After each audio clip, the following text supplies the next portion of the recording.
sebelum memulai pelajaran, kita berdoa terlebih dahulu. Kali ini Ustazah mau yang pimpin doa itu Halisa saja. Minta tolong Halisa pimpin doa dulu. Boleh di depan.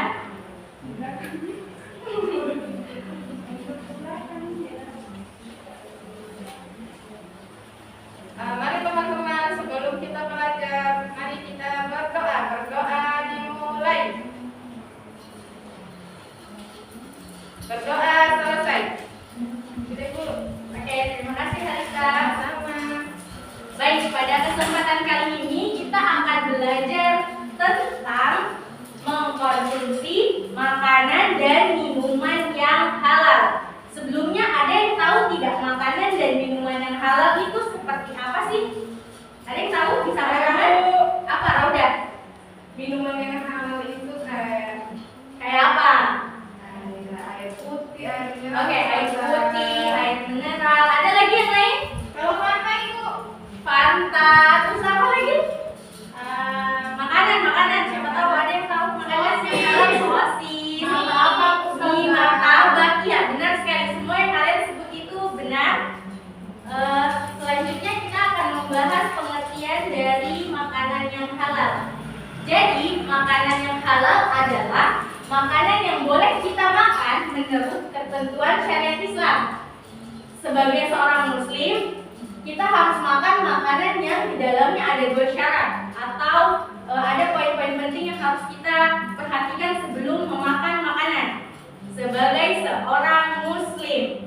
Yang pertama, di sini ada halal.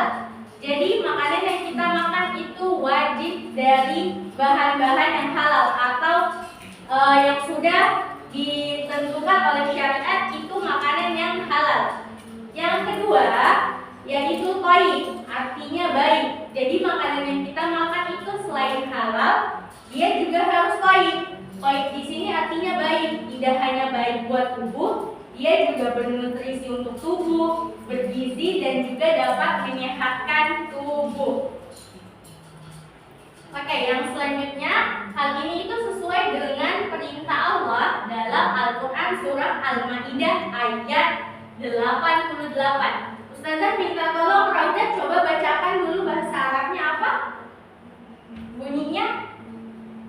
Silakan dibaca. Oh, nah, Ustazah. Ya. Bismillahirrahmanirrahim. Wa kulu mimma razaqakumullahu halalan. Sorry. Halalan thayyiban wattaqu ma alladzi antum bihi mu'minun. Oke, terima kasih Rauda. Minta tolong adik-adik baca terjemahannya apa? Artinya makanlah dari apa yang telah diberikan Allah kepadamu sebagai rezeki yang halal dan baik, dan bertakwalah kepada Allah yang kamu beriman kepadanya. Masya Allah, terima kasih Adia. Oke, jadi makanan yang harus kita makan sebagai seorang muslim itu harus terpenuhi 2 syarat. Yang pertama apa tadi? Halal. Yang kedua? Baik. Ya, benar. Selanjutnya, makanan yang halal juga di dalamnya itu ada 3 kriteria. Yang pertama, halal dari segi wujud dan zatnya makanan itu sendiri. Maksudnya adalah makanan yang kita makan itu harus halal, yang memang sudah ditentukan oleh syariat dia halal. Contohnya seperti ayam. Ayam sudah ditentukan bahwa ayam adalah makanan yang halal. Yang kedua, halal dari segi cara mendapatkannya.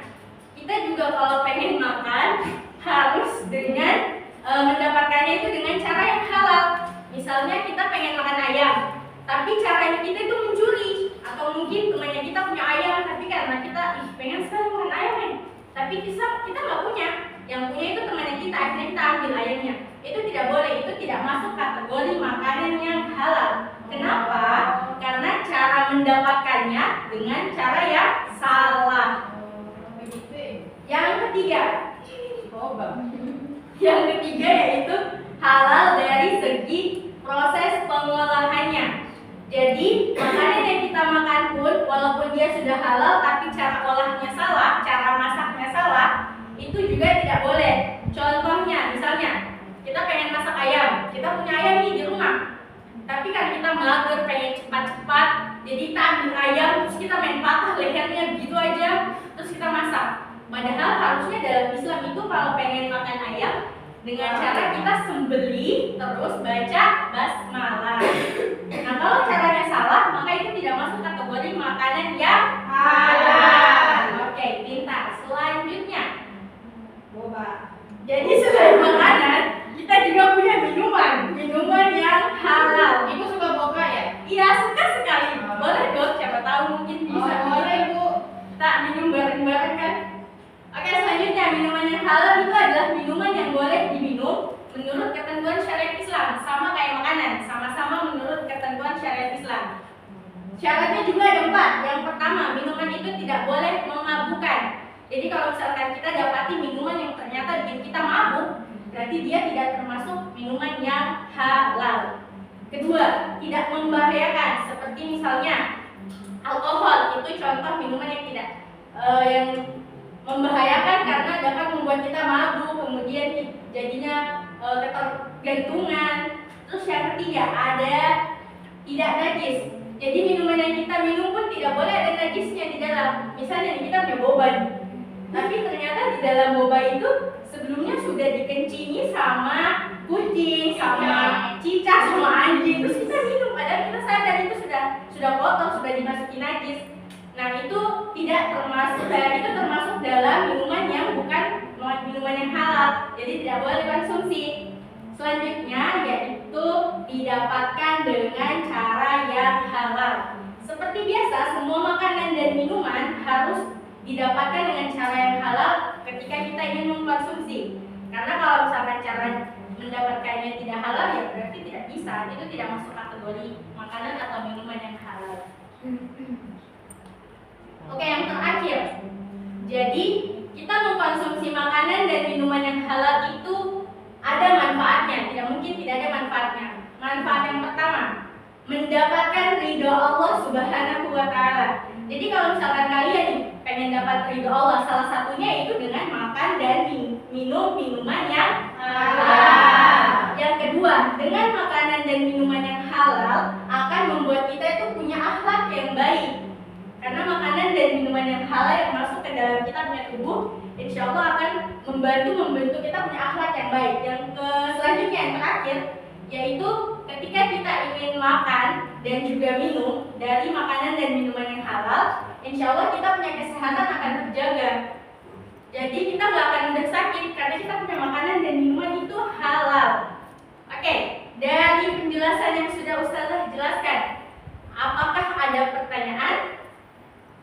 Oke, kalau sudah tidak ada, kita cukupkan sampai di sini. Semoga apa yang tadi saya sampaikan itu masuk tembus sampai ke otak dan juga hati, tidak hanya masuk ke telinga kanan, keluar telinga kiri. Setelah dari sini kembali ke rumah, buku pelajarannya dibuka lagi dan dibaca. Bisa?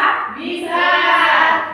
Oke, sebelum kita tutup, kita baca doa terlebih dahulu dengan membaca hamdalah dan juga doa kafaratul majelis. Alhamdulillah.